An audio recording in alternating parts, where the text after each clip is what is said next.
Hey guys, welcome back to the NVIDIA Gaming Network. I'm Julian here with Brian Hicks, the creative director of DayZ. So for the Bambies out there who might be watching or aren't familiar with it, what is DayZ? It's a post-apocalyptic open world sandbox where we do our best to define no narrative other than setting the environment and giving players the tools to do whatever they want. Everybody I know has a zombie contingency plan, right? Everybody's got some like, man, if they ever come, I'm grabbing the bike, I got a machete in my closet, I keep another bat inside the machete. Everybody's ready, but I know if it were to happen to me, I'd be the first one dead.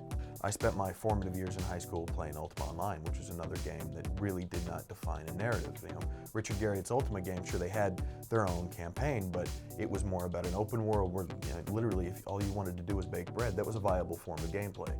And with DayZ, we push on that. A lot of people focus on the PvP combat, but there's so much more to the game. Is bread baking a thing in the game? Not quite yet, but I mean, you can farm, you can raise crops, you can cook meat, you can make improvised stoves, you can set up camps. There's a whole nother layer to DayZ a lot of people don't see. I mean, you could literally, just like in Ultima Online, only be a fisherman. Fishing is a viable method of surviving in DayZ. So long as you don't get attacked by zombies. Exactly. You got to find a lake near no like one else, near no. Some secluded lake somewhere. Exactly. So like you said, though, there are more features coming because you guys are still in alpha. You just released a new build, right, if I'm not mistaken? Yes, sir. As we're talking right now, the team in Prague is working to push 0.60. Previously, we were very CPU dependent. GPUs weren't pushed that much. And I mean, we ourselves saw with what we consider to be like average level cards, your 760s, your 970s in the office. We saw just on that going from a 25 frame a second average in cities to 45 up to 145. That's phenomenal. What other features are you guys planning on implementing in terms of gameplay? Well, for 0.60, we do have a new reloading mechanic that we're experimenting with. I mean, we're still in early access, so we can cut ourselves a little slack there, right? And it's moving away from the traditional hit R to reload with like a little icon that Arma might have that shows you have a magazine.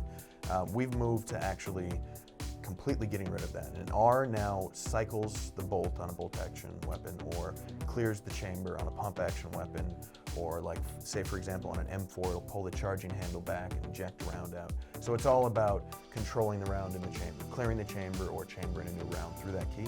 And if you want to reload, we have a quick bar down below, right?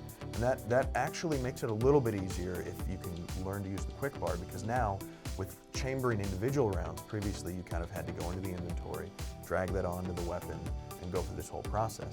You can take a loose stack of ammunition if you don't have a magazine or a clip and put that in the quick bar and just hit that quick bar number, and your character will take that ammo and put as many rounds in the internal magazine or chamber as possible. That's so it makes a much quicker gameplay. So you guys have taken survival to the point where it's like if you just find individual rounds by themselves, you can actually just use that. But you might not find a full magazine. I don't want people to find a full magazine. Oh, okay. That would be too easy. Exactly. Yeah, it needs to be punishing. I mean, that was the spirit of Dean Hall's DayZ mod. He was very proud about how people viewed it to be punishing. And when we got together and started building the team for DayZ standalone, his vision was, you could say it's far more brutal than mine. I mean, he wanted. Oh, you're the nice guy. I'm the nice guy. You're the good cop. Yes. I mean, I remember meeting with our CEO and he said, Brian, I want people, when they encounter another player, to actually have to think, is it worth expending my ammunition? Well, it sounds like, based on the interactions you're getting between players and, like you say, the story that is just creating itself, it sounds like you guys are definitely on the right track in making these human interactions so vital to understanding the game and actually surviving in it. Step by step. And thanks to early access, we can make these adjustments and watch how the consumers play it. Rather than closed development kind of going, I think they're going to do this, we can actually see how they do it and spend time trying to figure out how we can move the gameplay towards what the design is. That's phenomenal. Well, if you guys want to check it out, 0.60 coming out soon, the experimental build, Today. right? They're working on it right now. Today, exclusive. This is Brian Hicks from DayZ. Thank you so much. Thank you. Thanks for watching, guys.